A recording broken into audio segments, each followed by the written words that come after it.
మాజీ ఐపీఎస్ భార్య తనూజ హత్య కేసులో దర్యాప్తు ముమ్మరం చేశారు పోలీసులు. పక్కా స్కెచ్ పకడ్బందీ కుట్రలో భాగంగా హత్య చేసిన పని మనిషి కల్పన మరో ముగ్గురితో కలిసి ఈ దారుణానికి ఒడిగట్టింది. హత్య అనంతరం ఆధారాలు దొరకకుండా సీసీ కెమెరాలు పనిచేయకుండా చేసి పరారయ్యారు.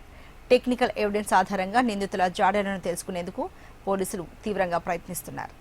ఈ నెల 8న జరిగిన ఈ హత్యలో మాజీ ఐపీఎస్ అధికారి వినయ్ రంజన్ ఇంట్లో కల్పన 8 నెలల నుంచి పని మనిషిగా పనిచేస్తోంది.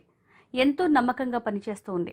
వినయ్ రంజన్ ఇంట్లో లేని సమయంలో అదను చూసి మరో ముగ్గురి సహాయంతో ఈ దారుణానికి పాల్పడింది. హత్య తర్వాత పోలీసులకు ఆధారాలు దొరకకుండా సీసీ కెమెరాలు పనిచేయకుండా చేసి పరారయ్యారు. అయితే హత్య జరిగిన రోజు నుంచి నిందితుల వేటలో 10 టీమ్స్ దేశవ్యాప్తంగా గాలింపు చేపడుతున్నాయి. టెక్నికల్ ఎవిడెన్స్ ఆధారంగా నిందితులు నాంపల్లి నుంచి తెలంగాణ ఎక్స్ప్రెస్ లో నాగ్పూర్ వైపు వెళ్లినట్టు గుర్తించి అక్కడి పోలీసులను అప్రమత్తం చేశారు. ఈ కేసులో కీలక సూత్రధారిగా ఉన్న పని మనిషి కల్పనను పోలీసులు ఇప్పటికే అదుపులోకి తీసుకున్నట్టు సమాచారం. గతంలో లక్నోలో కూడా నేరాలకు పాల్పడిన చరిత్ర ఉన్నట్టు గుర్తించారు. ఢిల్లీ జైలు నుంచే ఈ కుట్ర పన్నినట్టు అనుమానిస్తున్న అధికారులు ఆ సమయంలో జైల్లో ఉన్న ఫోన్ కాల్స్ డేటాను విశ్లేషిస్తున్నారు.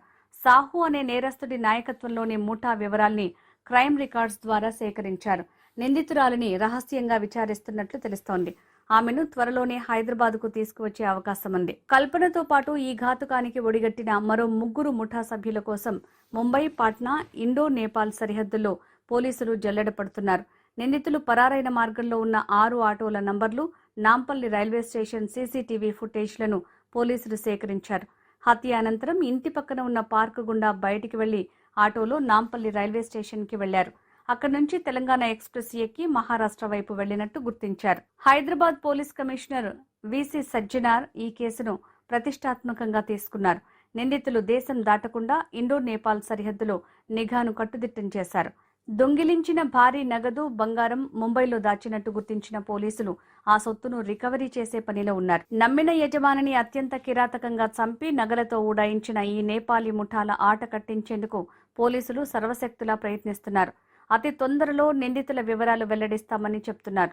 అయితే నగరంలో వరుసగా నేపాలీ ముఠాల చోరీ ఘటనలు ఎక్కువగా పెరిగిపోవడంతో నేపాలీకి చెందిన వాళ్లని పనిలో పెట్టుకోవద్దని హైదరాబాద్ సిపి సజ్జనార్ సూచిస్తున్నారు.